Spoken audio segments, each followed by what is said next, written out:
Whether we are there or not, ITSP Magazine still gets the best stories. Plenty of conferences and events spark our curiosity and allow us to start conversations with some of the world's brightest minds. In person or virtually, Martin and Marco Ciappelli go on location and sit down with them at the intersection of technology, cybersecurity, and society.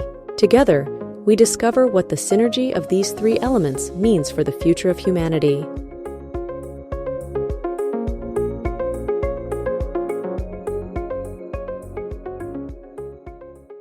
Coro, the leading cybersecurity platform purpose-built for small and medium-sized enterprises, protects against malware, ransomware, phishing, data leakage, network threats, insider threats, and email threats across devices, users, networks, and cloud applications. Learn more at coro.net. Marco. Sean. Have you had your yogurt today? My yogurt? Oh my God, you're going there? Wow. Culture. You need a bit of culture. I was thinking books. You just eat, you eat it. Education, history, anthropology. and you go to yogurt. You're You're always thinking about food. Okay. I do think about food all the time. Well, that's not what we're talking about today. Sorry. Well, maybe that's part of the conversation. Maybe. What is culture and its definition, and I think how do you get it, right? And can you sustain it? You have to continue eating whatever it is or digesting whatever it is you get it from. So I'm going to quit being stupid. Yeah, and I'm going to let's introduce get our serious. guest. This is the last conversation, I think, of the entire Infosecurity Europe coverage. So I will allow you to be a little bit. Allow me to be silly. Yeah, I'm drunk on all the goodness that we had this week. Robin Smith, it's a pleasure to have you on, my friend. Thank you. And thanks for bearing with us as we have a bit of silliness here. You were part of a panel here. We're at Infosecurity Europe, for those that didn't pick that up, because I don't think we said it. Lots going on here. You're on a panel talking about culture. And I think, we're going to get into that, but maybe a quick word about your role at Aston Martin, so we kind of get a sense of what you're doing there and how that plays into the conversation you had today. Sure. So I always say I'm the luckiest man in cyber. I've got the best job in cyber, working for the best luxury automotive organisation in the world. And so, having been at Aston Martin for 3 years, I keep saying to people, they're going to have to take me out of that place in a box. That's how much I love it. So cool, design orientated, ripping up F1 now, winning GT Tours, and the DB12 is a marvel of engineering and design. So I'm enormously proud to work there, and there isn't a day go by when people don't inquire whether I'm going to be moving on soon so they can have my job. So, so yeah. Will you be my mentor? So I've worked for Aston for 3 years, hopefully for another 27 years at least. And having worked in nuclear and policing before, I find myself at an organisation that I can completely align my kind of values and aspirations with. And I think the future for Aston is extremely positive, and I'm proud to be part of the team. Perfect. And so 3 years. Let's start here. Three years. We can get into the panel and some of the points that came up here, but I want your initial perspective. The culture in cyber in Aston Martin. What was it like? And did you join it? Did you come in and tweak it? Did you come in wholesale change it? What was that experience like? I can be flippant and say I invented it, because before I arrived there was no cyber culture. There was a commitment to high quality IT that included security, and there was pockets of good practice across the organisation, and thankfully they hadn't had any serious security events. They'd had one or two, but they'd arrived at a point where they wanted to build a security culture. And I previously worked in nuclear industry, and you can't get a bigger contrast than working in UK nuclear industry and going to global manufacturing. One is orientated around process. Another is orientated around, we need to sell units in this next quarter to keep the business going. Slight exaggeration, but there was a real contrast. Aston had understood the value of cybersecurity at a board level and at a CIO level, and they asked me to come in and to build a program of delivery that included getting good alignment with the way in which Aston operates by understanding its risk tolerance, but also respecting the brand prestige. Let's be clear, one of Aston's amazing cars, but it's also got one of the most recognizable and valuable brands globally. I think it's listed in the top 5 of valuable brands. So, with the heritage of James Bond, 110 years of luxury manufacturing, it was important to arrive to understand that any security culture was part of a wider enterprise. It had to link to the values of trust, design, delivery, and it had to understand that security is not abstract. It's not, it's not kind of this philosophical approach to business. It should be a multiplier of business by making sure that risk is managed and opportunities are multiplied. And that's really the perspective we've taken. And quickly, Marco, I can hear the words, we'd like you to come in and build a security program. Did the words also include culture, specifically? Or is that a byproduct? And I'm being pointed here because I'm wondering how important is culture? I mean, I can see it at the brand level. Did that directly translate and come to you with, we want a program that has culture, that aligns, or just program that aligns? It's a great question. It did, because we've got a very progressive board and a very progressive CIO who don't understand things as individual domains which you kind of have zeros and ones. There is a good understanding of the whole of the organization consists of culture that subdivides into different groups and different subcultures. So I think there was a respect that we needed to look at security as a process, as part of the overall culture, and then to amplify the value in key areas. Maybe parts of the business don't need to kind of worry about NIST frameworks, but maybe the board need a really clear, quantified position on cyber risk. Maybe parts of the organisation just need to know a little to make sure they're secure, safe, and are able to deliver the fantastic cars that we build. And maybe other subcultures in the business, IT, research, the fantastic kind of production stuff, they needed to inculcate security in a much tougher, more direct way to make sure that we continue to protect. So I think it was a mature take from the CIO and the board, and it was a take that included, perspective of cyber is not technology, it's a full spectrum approach to improvement.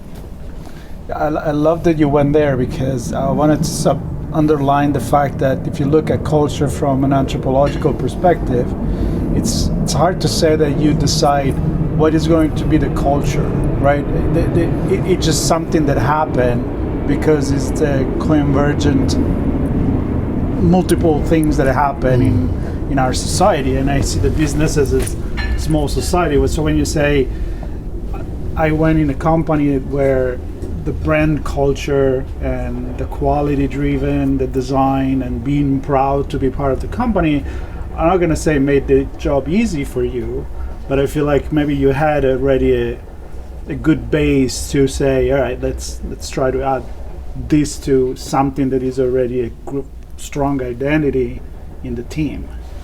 Yeah, that's a very good insight, which is there was no year zero, however much I might pretend that I invented cybersecurity in 2021. It's probably not quite true. Or the internet. Or the internet, or the Wii, or whatever it would be. I'm not that old. I think that's a really good insight, and I think the thing about culture is that we've talked about it consisting of various different groups, so we always segment the culture really well. Mm-hmm. We also understand that there's a constant conversation around culture, and there's a dialectic that's important within the business, and it isn't me talking to the business, it's the business engaging in a whole conversation.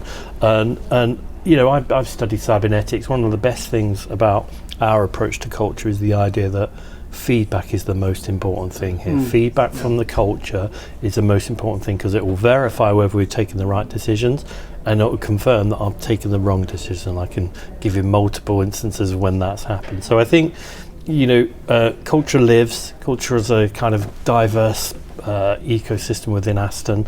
We've got dealerships, we've got engineers, we've got production staff, we've got designers. So you don't take you very rarely take a totalising view. What you tend to do is look at the organisation and then start to dissect it, but continue to have a core message, which is security is safety, which was at the heart of everything we were doing. Yep. So I'm curious. I'm the ops guy of the two, and if you can tell. exactly. And one thing that always intrigues me is how a team takes action in the moment, right? And it's the ethics and the I can't remember the other word now. The values that an organization possesses, and the culture that surrounds that will drive them as they're making decisions day in and day out. Can you give an example of where you can say decisions are being made in line with or in support of the culture that we want, and how do you identify when things might be kind of swinging outside of where you want things to go? Yeah, I think that's really interesting, because the risk tolerance formally would be zero cyber risks. So you would want to be nailing everything down. But if you do that, you're then kind of preventing good business taking place. So one of the adaptations we've done is to have a cyber design process that mirrors how we design cars. Not completely, but the idea is that cyber solutions are considered. They are in line with things like secure by design. They consider the user's perspective. So when we were rolling out training wasn't just hitting people within the culture and hitting people in a kind of blank way. We actually designed and personalised training to make sure we understood that the different audiences required different content. They required different skills and different literacy levels. And that is something that Aston does very well. It understands that design is at the heart of everything we do. And I'm not so sure that cyber practitioners are so well versed in principles of design, form, function, and we can see some brutalist architecture behind us. But the thing with Aston is that it puts a premium on considering the options, road testing the options, stress testing the options, and then actually picking high quality solutions that are going to change. And we did that with training, and we've had some very good feedback with regard to this fits in with both skills need and the personal kind of choices that people want to take around developing literacy and the ability to protect themselves online. So that premium design was a really good guiding point for us. Interesting. And have you seen things that didn't work while you were trying things? And I'll be curious to know what things didn't work and you were like, all right, I learned something from this. Yeah, and this is going to sound very masochistic, but actually I'm really happy for things to fail. That's absolutely fine. Yeah, Life is, my big hero, That's Sugar gross. Ray Leonard, got knocked out in his last fight, or lost his last fight. That's Sugar Ray Leonard. So Sugar Ray Leonard fails, I fail, that's good enough for me. So I think I'm being a little bit flippant, but one of the things we tried to do, we do try and push the envelope, because I think we should be cyber futurists to a degree. Maybe we can talk about that in a bit. But one of the things we profiled, we sought to get the board engaged, and one of the things we sought to do was to profile all of the open source intelligence about our board. And some of our board members are international figures. They're on Netflix documentaries. I won't mention the chairperson, but everyone who knows who that is. But we compiled all the open source intelligence about the board members, and it included, family information, previous jobs, all this sort of stuff, a real forensic review. And we landed it with the individuals themselves. So these were individual reports. It cost a pretty penny, and we thought it would spark a really interesting conversation with the board about why does your online presence matter to the organisation, and why do you need to kind of take steps to protect yourself, your family, but also your position as CEO, CFO of Aston Martin. It went down like a Led Zeppelin. It went down very, very badly, where we didn't, either we didn't get any feedback, which was bad because this was not a free exercise that we undertook. So I'm a big believer, if I spend £1, I want £2 of value. So when I'm giving that board member that report and they're like, well, number one, I'm not very, you can see on their face, I'm not very chuffed with this, or very happy with this. And number two, your feedback is going to be a stony silence. Worse than that was where we got feedback and people were not happy with the rationale, the methodology, or the results of what we found. There was no smoking gun. I'm not saying we certainly didn't embarrass anyone and we didn't kind of pull out any skeletons. But these are the board members that are kind of very sensitive to both profile and the impact on the business. And rightly, that's their job to do that. So that was a failure. And what that spoke to was cultural sensitivity, understand that there is a bit of hierarchy. Manufacturing is quite flat structures. At the board, you should be showing a bit more respect in terms of, look, they're exposed enough. Maybe they don't want any more potential coverage. And when you go sourcing open source intelligence, there was a perception that we were kicking the hornet's nest. We weren't. We did it in a professional manner. So that was even if I just look at the money spent, that did not deliver value, and it didn't kind of engender the sort of conversations that allowed security to become part of their consciousness. It stuck in their mind as, this is not the right tactic for us, you need to go back and rethink it. I'm happy to talk about that. Don't get me wrong, I didn't enjoy it, and I don't think it was a brilliant success, but we took the lessons from it, and I think it's that mindset of, okay, if it all goes swimmingly, I was a SWAT at school, so I was a straight A student, and you can stroll through life and a lot. Actually, it's these disruptions, these problems, these embarrassments that are very instructive and make you a much better CISO. Yeah. So the value came in the lesson. Is there a story you can tell where you applied the learning? Yeah, I think I'm a big believer. There's a great book called Adaptive Resilience by Maria Santa Catarina. It's a great book, and it's a bit of a tome for me. It only came out sort of in the last couple of years, and it talks about developing your mindset around not just the near term, but your recent experience and what you're planning for the future. And I've mentioned futurism. We're cyber futurists at Aston. We are talking about full automation. We're talking about autonomic operations. We might not get there, but we've got a real vision around how AI, our own LLMs, our approach to machine learning is going to drive security to machine speed response. We want an autonomic system where we can match the best of cyber criminality with our response, our detections, and our risk intelligence to synthesize. If cybercrime is infinite, we want a response that is using priorities and resources really well. So the lesson there was to direct our resource to only the things that would count within the culture. Profiling the board members, I thought was a good idea. Wrong. Directing resource to the most pressing posture issues, the most pressing risk issues. That was the lesson, which was know what we're about. In some respects, you can have your 5-year vision, but within manufacturing, it's really the next 5 minutes that counts. Production goes down. My vision of autonomic security operations is irrelevant. And your vision of another 30 years. Exactly, and I've got a pension to think about.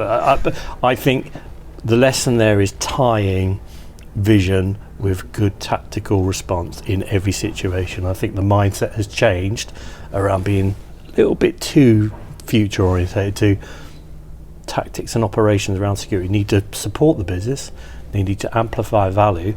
They can have that future vision, but by aggregating successes day to day, week to week. So does the security culture trickle down to the customers? Like, are you seeing that it brings a value, like an added value to the product? Because I'm also assuming, I know that the Aston Martin customer wants the best. There's no doubt about it. I'm also assuming as a well-educated person, and maybe it's demanding a certain level of security, or am I just being idealistic? No, not at all. This is a prestige brand. If you're paying what you're paying, you're expecting the very best, whether it's the braking system, the infotainment, or the security. There are some emerging regulations around exactly what you're talking about called connected car. So the UN, have you heard of these? UN have defined cybersecurity management systems for cars. They've also defined software update management systems. They're R155, 156. So we have a dedicated team within Aston, which is to say, the car is basically the new boundary. Whether it's driving in Sao Paulo, Palo Alto, Tel Aviv, the car is part of our fabric and it needs to be protected on an ongoing basis. So those regulations are defining new ways of controlling and protecting personal information, customer information. And Aston customers tend to kind of come back again and again and again. They're high value people, they're high value customers, and we want an ongoing relationship with them. They, once they buy an Aston, we want them to kind of always buy Astons. So the premium placed on protecting infotainment, which contains a lot of personalisation, but also protecting the dealership network, which contains a lot of quite sensitive information about these high-value individuals. We take it seriously and we make sure that security has permeated it, not just into the dealership network, but into the over 1,000 suppliers that we use on an ongoing basis. And people talk about supply chain. It's not just the dealership. The dealership is after sales and after sales, supporting those individuals. You've got to be thinking further to the left. It's that supply chain that also needs to be protected, because end to end, that's the Aston value chain, not just in the engagement with the customers. That's vital, but it's vital as part of an end-to-end value stream. But we are making inroads. I'm not suggesting it's perfect, but it's not. I think we can always do better particularly with regard to customer information. Touch wood, we haven't had any sort of serious incidents, but again, we learned the lessons from Ford, from Toyota, who were hacked by Russian state-sponsored actors who knocked over production. So I think we keep vigilant, and when we have events, because they're going to come, is that we have really good response protocols in place that protect personal data, that protect the supply chain and maintain the value of Aston. Yeah. I think this is an extended culture, right? That trickle to the customer, maybe comes from the customer and gets into the company. So hard to control, but good to be there. And it's another conversation. Life is about kind of dialectics, really, which is the customer tells us what they want, we respond, we define, and I think it's only good to be taking that feedback and building it into where you operate. Can I, and I'm sensitive to time, but I have one more question. Go for it. That's my job. The last of this InfoSec. Talked about getting feedback on the stuff you do internally, the culture, your feedback from the customer. Do you work with your peers? I'm fortunate enough to be part of a number of CISO groups, and they invite me in, cat and mouse rules, so I don't say anything what they talk about. But there's a very tight-knit group. They come together and share stories, look for opportunities to do better in their programs and help their teams not burn out and things like that. Do you find value in the community, and how much of an impact, if you do connect with the community, how much of an impact does it have on the culture that you bring to your organization? Yeah, there is a tight-knit CISO community, I would say, in automotive. I expected it to be a bit more cutthroat, that we would be looking to kind of stitch each other up, but it's not like that. I was coming from public sector service, which is very collegiate. I'd expected the private sector to be pretty cutthroat and competitive. Now, don't get me wrong, the automotive CISO group is competitive. We do want to kind of do well. We don't lack ego. But I would say that there's some really great people out there, like Tammy Archer, who works for Ciappelli, is a fantastic person. Google have actually brought together automotive CISO leaders to have regular discussions, and they've been really open, they've been really inspiring, and they've been really challenging as well. There's nothing worse than a community, and we live in this modern age which is very pat on the back and we mustn't talk. The automotive CISOs will talk about everything. Oh, Robin, we saw you did that wrong. Let's talk about that in detail.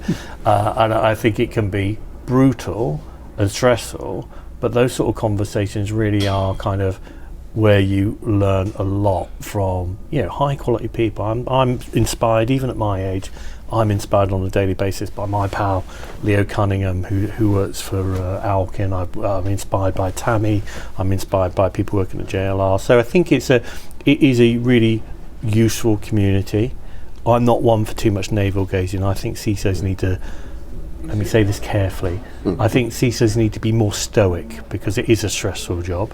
But I'm happy to support my peers and sort of say, look, if you need to talk about it, come and talk to me. But I also think we need a little bit more stoicism in the community, because CISOs can't be influential, well respected and really important to an organisation without having to endure a degree of stress. So I always try and bring to the CISO community a little bit of levity. Let's not take this so seriously. CISOs put their trousers on one leg at a time like everyone else, and we should realise that our role is part of the business, not as some sort of super person that's out on the edge. No, you should be integrated in the culture. You should be a cultural player, and you can learn a lot from the culture. So let's get away from this CISO as the most difficult job out there, because my job is fantastic. Yes, it's stressful, but it's absolutely brilliant. Best job I've ever had. So Fantastic. Well, you said you want it for another 30 years. at least, very minimum. I'm not sure my wife would agree, but I'm not sure my greying hair will agree either. But I love it, and I know not everyone's in this position, but for me, it's an honour to do my job, and I love Aston Martin. Well, 20 years you get the watch. At 30 years you get the car. I'll be with you. Well, I think you can tell by the way you talk that you're passionate about it. You're really into it, and I think passion is something I've seen this entire event. I think every conversation we had, from analyst to researcher to many other people, panelists, even people in the police department, everybody's passionate about what they do, because let's be honest, being in cybersecurity is something to be proud of, and I think you need some sort of a vocation to do that. So and each is carrying their own culture with them. You mentioned the police from Wales, I think. Wales. Yeah. So I mean, you can sense the passion, you can sense the culture. He's doing something that fits well within his region, and it's innovative, and it seems to be working. It's pretty cool. I'm going to have a chat with him probably next week. Yeah. I have about 1,000 questions. Marco will kick me really hard if I start going down any of them. I'm going to, on the record, invite you, and you can say yes or no later. I'm not going to put you on the spot for that, but I'd really love to chat with you about future Absolutely. cyber. I have some thoughts on that myself, and I think it'd be a really fun conversation. But for now, this is it. We'll wrap it. This is the final chat, and you were the closing keynote in our coverage. It's an honor. Well, it's an honor for us. It certainly is. And I want to thank you, and I want to thank everybody that's been listening or watching the video we've been doing here, and we hope that everybody will join us next year. I am actually looking forward to be here in London again with this beautiful view of the Millennium Mills. Or whatever that was. It might next year might look like Prague. We might get confused. That's true. That's true. All right. Well, thanks everybody. Thanks again, Robin. Coro, the leading cybersecurity platform purpose-built for small and medium-sized enterprises, protects against malware, ransomware, phishing, data leakage, network threats, insider threats, and email threats across devices, users, networks, and cloud applications. Learn more at coro.net.